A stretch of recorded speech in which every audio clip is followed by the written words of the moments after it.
کہ آج کا جو ہمارا جلسہ کامیاب ہوا ہے، میری زندگی میں کبھی اتنا کامیاب جلسہ نہیں ہوا۔ وہ نعرہ تکبیر، نعرہ رسالت، نعرہ غوثیت، مسلک اعلیٰ حضرت مفتی محبوب القادری صاحب قبلہ، بہت پیاری بات کہی ہے۔ کیونکہ حضرات یہ جو ہماری کمیٹی کے لوگ ہیں ماشاءاللہ، ڈاکٹر بابو صاحب ہیں یا محمد فہیم ہیں یا شمشاد ہیں یا دیگر اراکین کمیٹی ہیں یا خصوصی مہمان قسیم الحق صاحب ہیں، تو یہ جو آج مسجد کا کام ہوا ہے، اللہ کی قسم کبھی ایسا جلسہ ہوا ہی اس لیے کہ میں یہ چاہتا ہوں کام ہو تو زمینی کام ہونا چاہیے۔ آپ پوری رات سنیں اور سن کے میں نے یہ دیکھا ہے، یہ جو آج معاملہ ہوا ہے کہ 1 بجے تک جلسہ ہونا چاہیے، بلا شبہ سچی بات ہے، 1 بجے سے آگے بالکل نہیں بڑھے، لیکن یہ ابھی کبھی آپ نے سوچا 1 بجے سے آگے جلسہ بڑھے کیوں نہیں؟ تو سچی بات یہ ہے، مقصد یہ ہونا چاہیے۔ آج اب ان علماء کے بیان سن رہے ہیں تو ہماری نماز فجر قضا نہیں ہونا چاہیے۔ بے شک ان علماء کے بلانے کا مقصد کیا ہے، مطلب کیا ہے؟ شور شرابہ نہیں، مقصد یہ ہے کہ قرآن کریم کے احکامین ہمارے سینوں میں پیوستہ ہو جائیں اور ہم ان پہ عمل کرتے ہوئے نظر آئیں۔ جو مسجد بنی ہے آج، یہ مسجد جو بنی ہے معمولی کام نہیں ہے۔ لوگ دور کی وجہ سے کبھی نماز چھوڑ دیتے ہیں، میں یہ نہیں کہتا یہاں سے وہاں جانے میں نیکی کم ہوں گی، بلکہ نبی تو یوں ارشاد فرماتے ہیں، آپ کا ایک قدم اٹھے گا دوسرا رکھا جائے گا، تو ایک قدم کے بدلے اللہ آپ کا ایک گناہ معاف فرما دے گا، اللہ آپ کا ایک درجہ بھی بلند فرما دے گا۔ بے شک سبحان یہ تو معاملہ ہے۔ تو حضرات عملی زندگی ہونا چاہیے۔ میں یہ جو سورت پڑھا ہے بڑی چھوٹی سورت ہے، 3 آیتیں ہیں اس کے اندر، انا اعطیناک الکوثر۔ عربی میں اعطا کا معنی ہوتا ہے کسی شے کو کوئی چیز دے کر مالک بنا دینا۔ بے شک رب نے کہا انا اعطیناک، ہم نے آپ کو مالک بنا دیا۔ کوثر، لوگوں نے کوثر کے بہت معنی لکھے ہیں، کسی نے حوض کوثر لکھا، کسی نے جنت لکھا، لیکن سچی بات یہ ہے کوثر کا معنی آتا ہے بہت زیادہ۔ رب نے یہ کہا کہ ہم نے مالک بنا دیا آپ کو بہت زیادہ چیزوں کا، لیکن حیرت یہاں پر یہ ہے رب نے یہ نہیں کہا کہ میرے محبوب میں نے آپ کو دنیا کی دولت کا مالک بنایا، جنت کا مالک بنایا، یہ کوئی چیز نہیں۔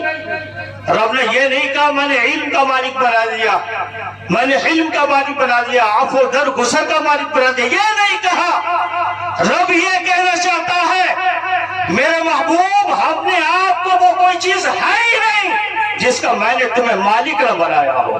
علم ہو، فضل ہو، جنت ہو، کوئی بھی چیز ہو، ساری چیزیں ہمارے نبی کے قدرت اور اختیار میں ہیں۔ حضرات مجھے کوئی تقریر نہیں کرنا ہے، فصلی لربک وانحر، نشان یہ کہو الابتر، بڑی لمبی تفسیر ہے، یہ ہمارے باہر کے مہمان علماء جو آئے ہوئے ہیں ان کو آپ کو تسلی سے سننا ہے اور ذہن یہ لگانا ہے کہ ہمیں جو سننا ہے اس پہ عمل کرنا ہے، تو آپ کا کامیاب ہو گئے۔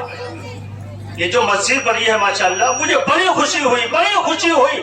میں یہ کہتا ہوں جن لوگوں نے یہ قدم اٹھایا ہے اللہ ان کے تمام جائز تمناؤں کو پورا فرمائے۔ آمین۔ ساتھ یہ جو کمیٹی ہے جلسہ اگر 3-4 سال کے بعد ہوا یا 4 سال، 3.5 یا 4.5 سال کے بعد ہوا، لیکن اتنا کامیاب کام رہا اور اچھا جلسہ میری زندگی میں یہ پہلا جلسہ ہوا۔ سبحان اللہ، بڑی اچھی بات ہے ماشاءاللہ، بہت اچھی بات ہے، مجھے بڑی خوشی ہو رہی ہے۔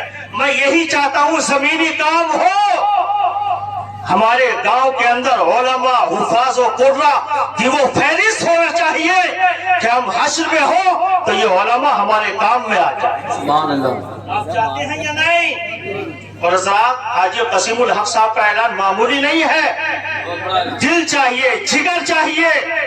لوگ 100 200 500 روپے پہ لڑ جاتے ہیں، دوسروں کی زمینیں کاٹ لیتے ہیں، لیکن دینے کے لیے دل چاہیے۔ نبی ارشاد فرماتے ہیں من بنا بیتن للہ تبارک و تعالی بن اللہ لہ بیتن فی الجنہ، کسی انسان نے اگر زمین میں اللہ کا گھر بنایا تو اللہ تعالیٰ جنت میں اس کے لیے محل بنا دے گا۔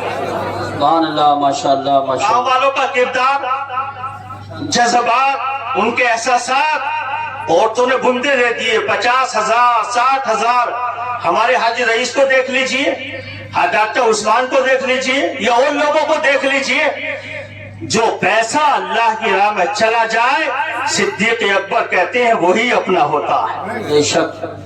حضرات ایک روایت میں آپ کو بتا دوں ریاض الصالحین کی، میں ابھی اس کو پڑھتا بھی ہوں پڑھاتا بھی ہوں۔ آقا کریم نے عصر کی نماز پڑھائی، سلام پھیرا، دعا نہیں مانگی، اٹھ کے چلے گئے۔ صحابہ کرام خوف زدہ ہو گئے، گھبرا گئے۔ آقا نے دعا نہیں مانگی، اتنی جلدی چلے گئے، وجہ کیا ہے، مطلب کیا ہے، کیوں گئے آقا کریم؟ فوراً واپس آئے۔ ایک صحابی ہاتھ جوڑ کے کھڑے ہو گئے، پوچھا یا رسول اللہ کیا معاملہ ہے؟ آقا کریم نے ارشاد فرمایا تھا میری حجرے میں، کمرے میں، میرے روم میں کچھ سونے کے سکے رہ گئے تھے۔ پیغمبر یہ نہیں چاہتا کہ اس کے کمرے میں سونے کے سکے ہوں، وہ اللہ کی عبادت میں مصروف رہے۔ بے شک۔ یہ ہے بارگاہ الہی میں خرچ کرنے کا معاملہ۔ اور صدیق اکبر جہاں ولب ہیں، جب روح نکل رہی ہے اس ٹائم انہوں نے عائشہ صدیقہ عفیفہ طیبہ طاہرہ زکیہ مقدسہ رضی اللہ تعالی عنہ کو بلایا اور بلا کر کے کہا اے صدیقہ مجھے نئے کفن میں نہیں پرانے کفن میں کفنا دے دیں۔ اللہ اللہ، اللہ اکبر۔ نبی کائنات کی یہ چہیتے صحابی صدیق اکبر کہہ رہے ہیں پرانا کفن دینا، پرانا، نیا نہیں۔ عائشہ نے پوچھا آپ تو نبی کے چہیتے ہیں، خلیفہ اول ہیں، آقا کیا معاملہ ہے؟ تو صدیق اکبر نے بڑا پیارا جواب دیا تھا، کہا تھا کہ جتنا پیسہ تم میرے کفن خریدنے میں خرچ کرو گی اتنا پیسہ مدینے کے یتیموں میں خرچ کر دینا۔ یہ بھی جذبہ ہوتا ہے، یہ بھی جذبہ ہوتا ہے۔ تو یہ ہماری مسجد آج نہیں، سال نہیں گزرے گا، انشاءاللہ العزیز ہم اس میں نماز جمعہ، نماز پنجگانہ ادا کرتے ہوئے نظر آئیں انشاءاللہ اور انشاءاللہ۔ حضرات جتنے لوگ نماز پڑھیں گے جس نے پیسہ دیا ہے قیامت تک اس کے لیے یہ صدقہ جاریہ بن جائے گا۔ سبحان اللہ۔ ہونا چاہیے یہ۔ لیکن اتنا اور کہوں گا میں، جنہوں نے وعدہ کیا ہے اس وعدے کو کبھی فراموش نہ کریں۔ لوگ وعدہ کر دیتے ہیں نام و نمود کے لیے، میں یہ کروں گا، میں وہ کروں گا۔ حضرات میرے ایک استاد گرامی تھے، وہ تو یوں کہتے تھے کہ سیاسی لوگوں سے کچھ بھی کہلوا لو، تم کو چاند لا دو تو وہ کہہ دیتے لا کے دے دیں گے۔ لیکن حضرات یہ ہمارے علاقے کے ہیں، ہمارے گاؤں کے ہیں، ہم نے ان کے والد کو دیکھا ہے، ان کے خاندان کو دیکھا ہے۔ رضوان الحق کی تاریخ میں نے پڑھی ہے، ان کی تاریخ پڑھ کے میرا دل خوش ہو جاتا ہے۔ انہوں نے کیا کام کیے؟ تاج پور میں مسجد بن رہی تھی، کہا کوئی پرمیشن ملے نہ ملے، لیکن انہی خاندان کے ایک فرد نے کہا تھا تم بیٹھے رہنا، مجھے پرمیشن سمجھ لینا، مسجد بن جائے گی۔ واہ واہ واہ، سبحان یہ اللہ۔ تاریخی کام ہے، تاریخی، اور ہمیں ان سے بھی یہی امید ہے۔ اعلان نہ سمجھنا اسے، یہ حقیقت ہے۔ آج اعلان ہوا ہے، کل اپنی ماتھے کی آنکھوں سے اس مسجد کو تعمیر دیکھ لینا۔ انشاءاللہ انشاءاللہ، واہ واہ واہ واہ واہ، نعرہ تکبیر، نعرہ رسالت، نعرہ غوثیت، مسلک اعلیٰ حضرت۔ خرچ کے تعلق سے حدیثوں کا اگر میں بولنا چاہوں تو رات گزر جائے گی، لیکن حدیث سے کم نہیں ہوں۔ الحمدللہ۔ بہرحال میں نے جو بولا ہے، میرے بولنے میں قصداً سہواً عابداً حقاً اعراباً نقطتاً جو بھی غلطی ہوئی ہو اللہ ان سب کو معاف فرمائے۔ آمین آمین وآخر دعوانا ان الحمدللہ رب العالمین۔